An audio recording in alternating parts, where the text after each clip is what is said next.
Well, this week we've been bringing you the struggle of farmers not only suffering through drought but now fires. What results from that is dust storms, among other things, financial hardship. What is the government doing? Well, joining me now is Nationals MP Barnaby Joyce. He joins me from Sydney this morning. Barnaby Joyce, good to see you. We heard from the Treasurer a little earlier this morning and he says the government will not be reviewing that 4-year cap of the farm household allowance. Does that sit well with you?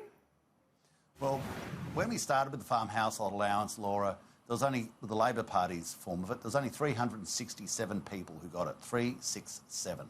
By the time, and recently, we've had up to 11,000 people who have been approved the applications. I'm sure it's even higher than that now. I know when I finished as the Ag Minister, we had 7,000 people who were receiving it. We have increased its access immensely. And just recently, we've gone from 3 years in your life to 4 years in 10. And 4 years in 10 is to deal with the issue that we've got to support you in the drought. But if your place is just not viable, then $36,000 a year is not going to make any difference. And people should be making answering their own question in their own mind, is this the job and their life for them? We don't want to keep people in perpetual poverty. And if people have not made a profit in the last 10 years, then really you've got to seriously think, what are you doing with your life? What are you doing on the land? Well, 200 farmers, 200 farming families have been kicked off this payment in Queensland alone. I don't have the figures for New South Wales. You may do, but would it really be 200 farmers whose businesses are unviable?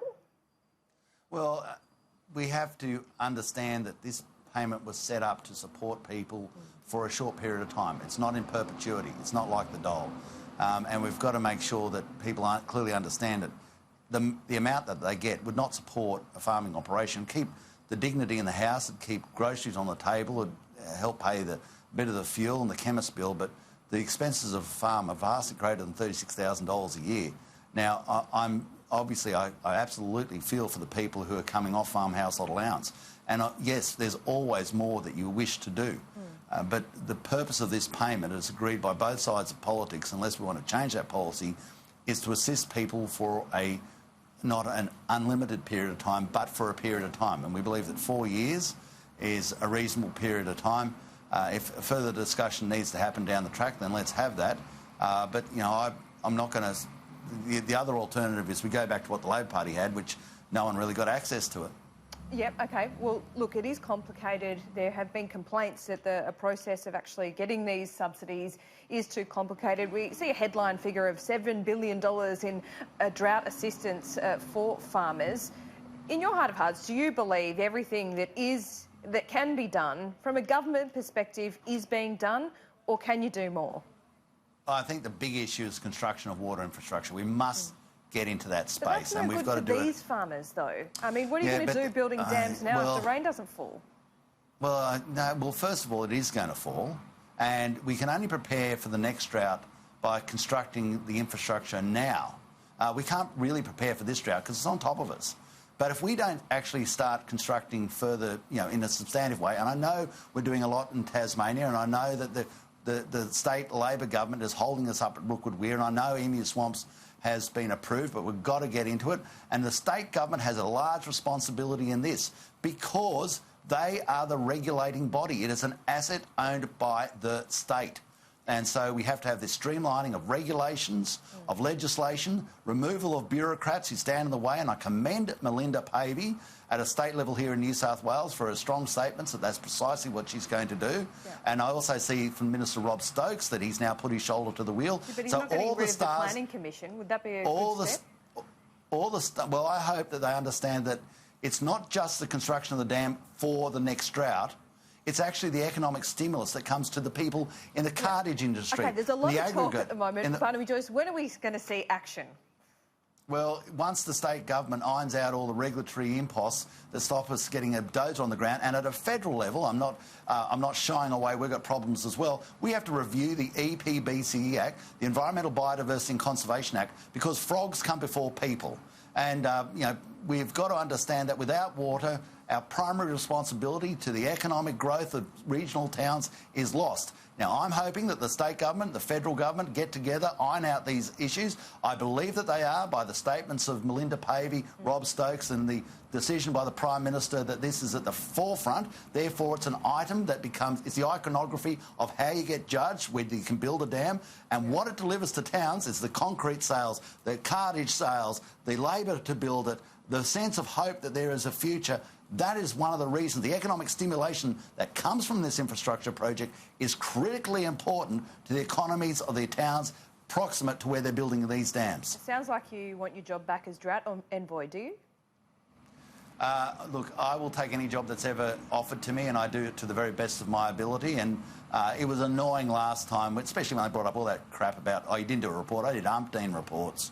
And, you know, it's just the Labor Party. They're always commenting. They're commentators. But what did you achieve? What did you achieve, and why haven't we seen the report? I mean, you can't really hide behind cabinet incompetence, can you? First of all, which one do you want to see? Secondly, they're very direct and to the point, so I'm not surprised that people don't want to publish them.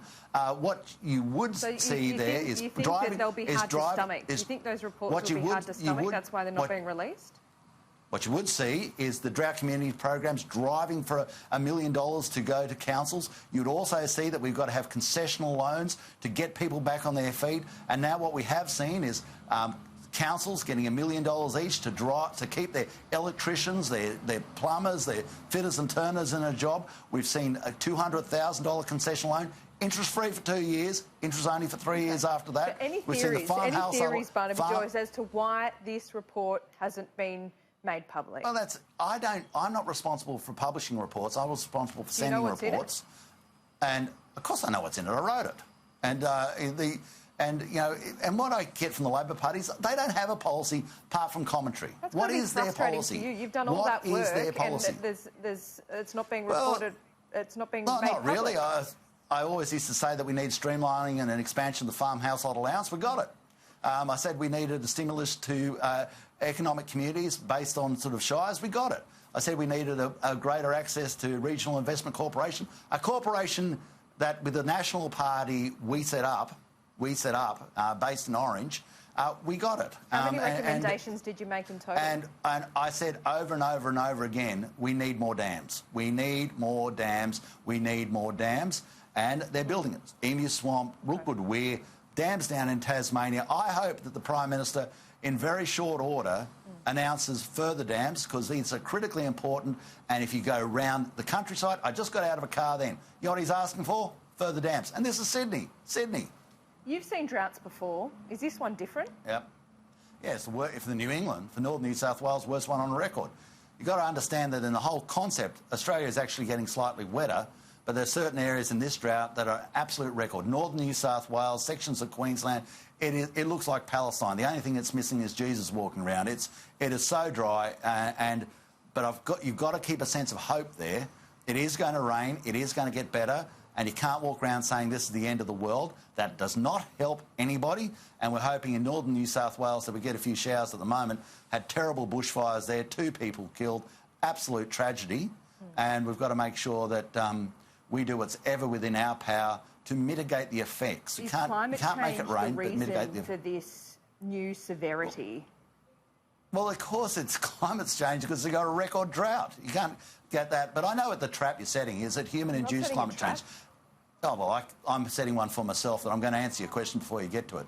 So, OK, humans definitely have an effect. So does natural carbon emissions that happen. They have an effect. So does the solar effect and what's happening with the, in our relationship to sunspots and the magnetic fields of the sun. That also has effect. There's a myriad of things that can have an effect and create a drought, and certainly human emissions are part of that overall equation. But I have to add this. It's come back that this drought is not caused by climate change. It is caused by the natural oscillations of issues that happen. We have droughts in Australia. This is another one. Just finally, I find it really interesting that you think that the climate change question is a trap. Why is it so difficult to answer? I mean, the science is in, isn't it? Because what we see is it becomes part of this sort of political process and extension to other issues, to becoming an excuse for new taxes, to becoming a reason for people to shut down the middle of towns, to becoming the sort of issue du jour that a screaming 16-year-old Scandinavian sits back and preaches to everybody, and I think people are annoyed by that. They might be annoyed of it in the fourth estate, but by gosh, they're annoyed with it when you get in a taxi, when you're on a bus, when you're talking to other people. We don't need to be preached to. We understand the issues that are before us. We're dealing with them. Please don't close down the centre of Sydney because you think you've got a right to do it because you said, well, I've got this licence to do whatever I like, break any law I like because it's climate change. The IMF says you're not going to reach your Paris targets.